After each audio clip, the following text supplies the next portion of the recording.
Hi team, so we're going to start off with today's stretch with a bit of a hip stretch.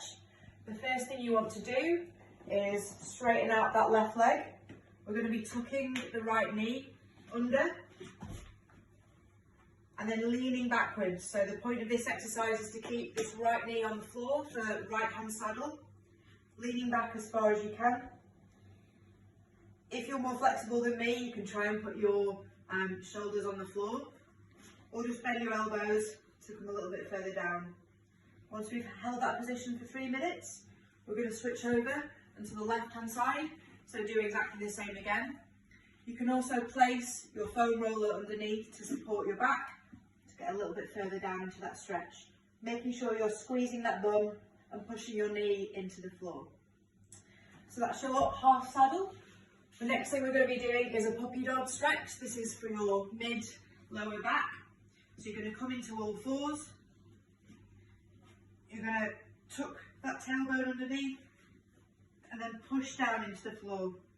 So loosening off those shoulders, loosening off the mid-back, keeping the bum as high as possible during this stretch. Once you finish your 3 minutes in there, you're then going to come into a full saddle. So the first thing we did was a half saddle. This is now using both knees on the floor.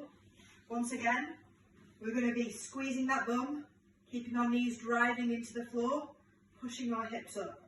If you can, move further down into this stretch, give it a go. I'm not that flexible yet, so I'll be doing this stretch today. Once you finish that, you're going to come into downward dog. Super simple stretch. We come into all fours, onto our toes, bum high, we press through, and we try and press our ankles into the floor. You should feel this in your calves, in the back of your legs, maybe in your mid-upper back if you're super tight there. So play around in this. You can paddle your feet if that feels good. We've got a long time in this stretch.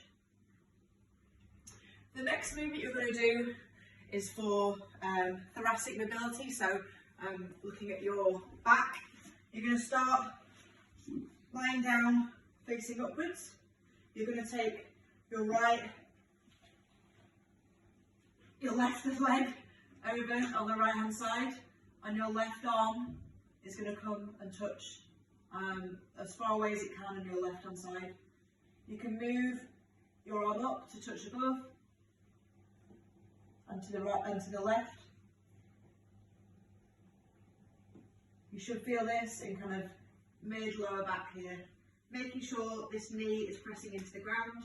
Once you've done this, you're going to switch onto the other side. So right knee is going to come on the left side, right arm is going to touch as far away as it can. And again, you can move your hand from over your head down to the side here. This knee wants to be driving into the floor. Final stretch we've got is again for our hips and for our hamstrings. So we're going to come into all fours. You're going to take your left knee forward and into a right angle. So you want to be drawing a right angle with your hamstring and with your calf. You want to hold your foot with your right hand and press down to the floor. So this could be enough stretch for you. You should feel this coming all the way up into the glute. If you're super flexible, you can bring it down onto your elbows or even put your chest directly to the floor here. Move around in this position, making sure that glute is staying off the floor. The stretch wants to come all the way down into your hamstring. And then you want to repeat that on the final side,